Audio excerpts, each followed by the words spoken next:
নমস্কাৰ, মই ডক্টৰ পিংকু বৰা। আজি আমি এটা নতুন বিষয়ৰ পৰা আলোচনা কৰিম।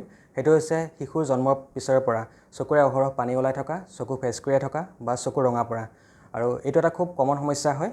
আৰু এই সমস্যাটো যেতিয়াই হয় তেতিয়া শিশুটোৱে যথেষ্টখিনি কষ্ট পায়, লগতে মাক দেউতাকৰো এটা চিন্তাৰ কাৰণ হৈ পৰে। গতিকে এই সমস্যাটো হ'লে আমি কিদৰে ইয়াৰ পৰা পৰিত্ৰাণ পাব পাৰোঁ তাৰ পৰা আলোচনা কৰিম। আৰু লগতে আমি ঘৰত কৰিব পৰা কিছুমান মালিচ আছে, সেইটো মই ডেমনষ্ট্ৰেট কৰি দেখুৱাম। আশা কৰিছোঁ আপোনালোকে সকলোৱে ভিডিঅ'টো শেষলৈকে চাব। এতিয়া কথা হ'ল, আমাৰ চকুত যিবোৰ চকুপানী হয়, প্ৰডাকশ্যন হয়, সেইবোৰ কি হয়, চকুৰ পৰা নাকলৈ অহা এটা ৰাস্তা থাকে, তাক আমি ইংৰাজীত নেজলেক্ৰিমেল ডাক্ট বুলি কওঁ। আৰু যিবোৰ প্ৰিটাৰ্ম বেবী থাকে বা সময়তকৈ আগতে যিবোৰ বেবী ডেলিভাৰী হয়, সেইবোৰৰ কি হয়, এই যিটো নেজলেক্ৰিমেল ডাক্ট থাকে সেইটো তলফালে অবষ্ট্ৰাকশ্যন হৈ থাকে, মানে বন্ধ হৈ থাকে। তাৰ ফলত কি হয়, চকুৰ পানীবোৰ ইয়াত জমা হ'বলৈ ধৰে আৰু এটা সময়ত চকুৰ পানীবোৰ চকুৰে বাগৰি থাকিবলৈ ধৰে। আৰু তেতিয়া কি হয়, লগতে যেতিয়া লাহে লাহে তাত ইনফেকশ্যন হ'ব, ইনফেকশ্যন হৈ চকুত খুব অধিক পৰিমাণৰ ডিছচাৰ্জ ওলাব বা ফেচকুৰি ওলাব আৰু চকুটো ৰঙা পৰিব।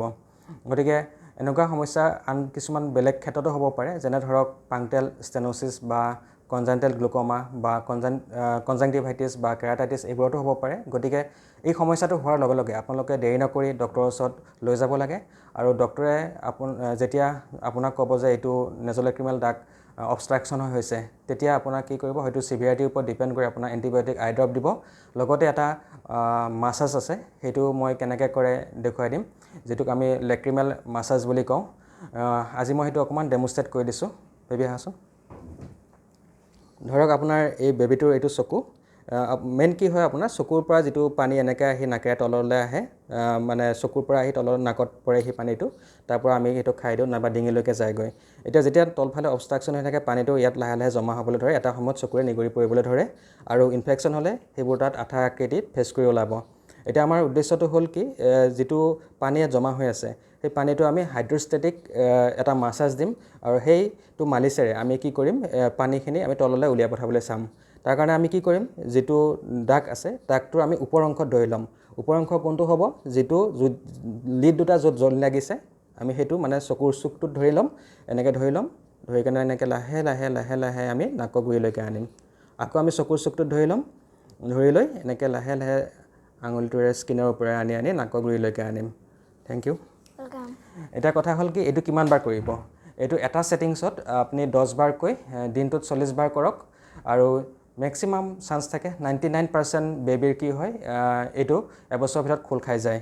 আৰু ধৰক 1%ৰ খোল নাখায়, সেই 1%ৰ খোল নাখায় তেওঁলোকক কি কৰিব লগা হয়, 1.5 বছৰ নাইবা 2 বছৰ হ'লে বেছি ভাল, এটা প্ৰবিং কৰা হয়।